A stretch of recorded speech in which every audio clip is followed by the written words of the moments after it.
Welcome everyone. Today we have an update and also guide on dealing the highest damage with your Crow Volley build for the latest update and also changes.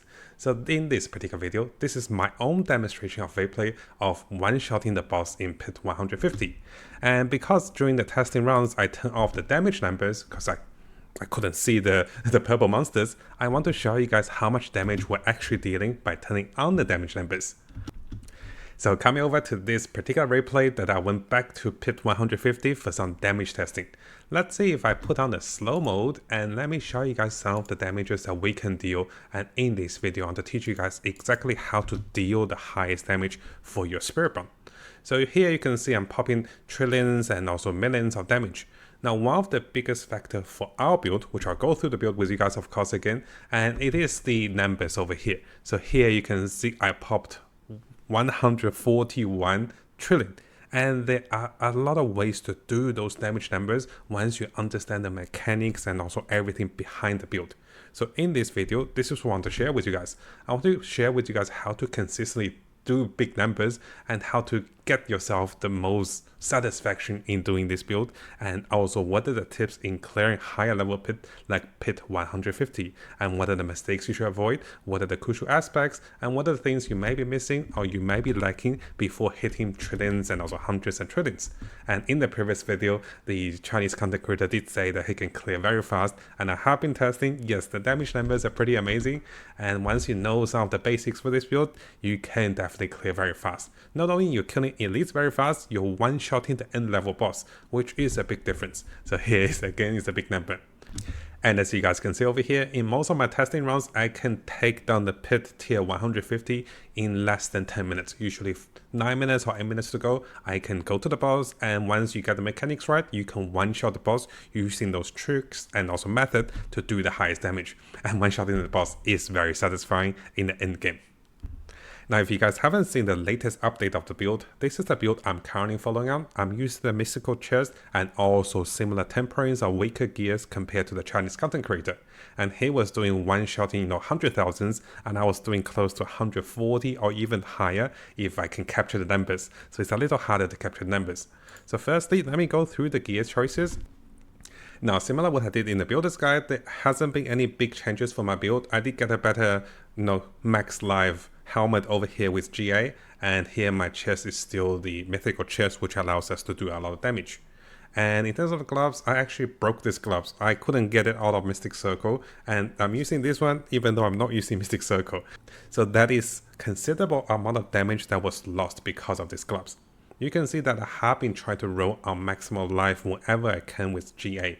And this is the focus of the particular build. You want to stack as much life as you can.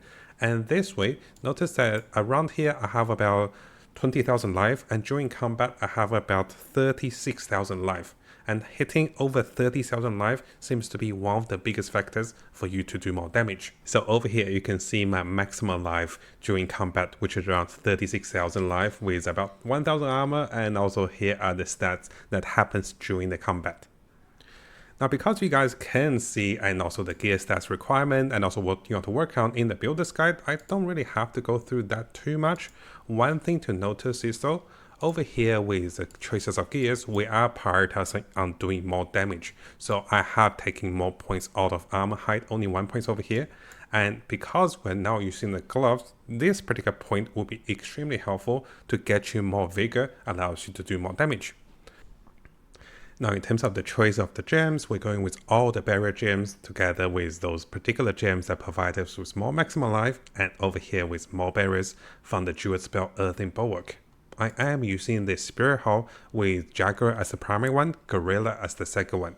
In terms of the followers, you definitely need this particular follower that provides you with the fortifying. Now, we do the highest damage while our character is fortified. This is very important for you to get fortified, and this is the must-have. In terms of the secondary followers, I'm using the more attack speed coming from Bloodthirst, and you can cast this one whenever or during the Hunter. Now, we have talked about the skills. In terms of the Paragon, I am getting all my glyphs to level 100 with Kenny, which is supposed to be fixed after the patch and seems to be working, and also with Colossal, with Fulminate, and with Magist, and also with Spirit. Now we have had some questions about measures and people asking how come you're not using hubris. So the Chinese content creator did not use hubris even though this provides more multipliers for the magic knot. And this will give you additional damage against vulnerable enemies. But it seems like he preferred to have the more damage multiplier that was the additional bonus. So yes, you lose some maximum resource, but the additional multiplier seems to be working for him, and this is why he didn't use hubris. And I'm also following him and using this particular glyph instead of hubris over here. So you can see the 5 glyphs I'm using for my build. Now, because my level is a little higher than the Chinese content creator, and I'm around, what am I level? 260. So for those additional Paragon points that you have, which is higher levels, you can go for the beneficial blue glyphs over here. That is of course doubled over here. And anything that is providing with more damage, which is not going to be bad, right? You want more damage. So any of those damage glyphs, I don't recommend going with critical damage because in the fight, you have a lot of critical damage. So I avoided critical damage, but I'll be getting damage with no resistance. We can go for those perks. We can go for those perks. So anything that is blue that gives you more damage, you can go for those. But I did purposely avoid the critical ones because they are the least scaling factor for us. We have so much critical damage. And finally, you can even perk for vulnerability damage if you have the additional points. So what I want to do in this video is to teach you guys how to pass pit 150 step by step.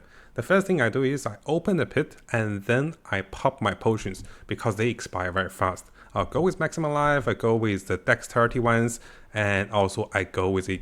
So here I go with maximum life incense, and then I go with the maximum life potion, and then I go with all stat potion, and finally with the dexterity potion.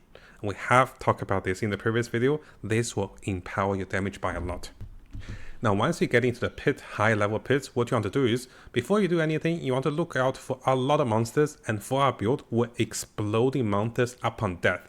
So you want to group as many monsters as you can, and then you want to suck in with Vortex, start spamming spells, and then focus on one elite while this AoE kills other monsters. Your goal is to bring down single monsters quickly, and then throughout the death of this monster, it will bring down other monsters. Because the damage is double dipped, once you bring down the little minions, they will do a lot of damage to the elite. And once the elite dies, they will in return do more damage to the ones around them. You always want to have at least a few monsters together, and this way when one monster when one monster pops, you go for the next one. Now, whenever you find the purple monsters, you do want to skip them or you want to focus them down. And here what happens is I had 4 purple monsters. I try to group all the purple champion aura, all damage resistance together, but you want to avoid this mistake. You don't want to group them too much. You want to kill them quickly individually, but I already used Vortex, so they group together. And here I lost a bit of time and also damage, simply because I cannot focus target down the purple monsters quick enough. And you can see I've been grinding on them for about 30 seconds until I killed them, and then you can put down the elites. As long as you group them together, focus down the normal small monster first, which then move your mouse onto the stronger elites. And this is the method. Notice one pop, then the next one pop, then the next one pop. You're basically allowing chain killing of the elites as you do more damage. Now, of course, again, guys, the damage numbers are not showing on the previous one, so I'll show you guys what happens when we have the damage numbers. Notice I rush around to get and also taunt all enemies, then I group them together, and here you can't really see where my mouse is, but I'm trying to kill the little monsters and then allow them to pop the big monster. You don't want to try to kill the big monster first. Kill the little ones and they will pop the big ones for you, and this is how you hit the massive one.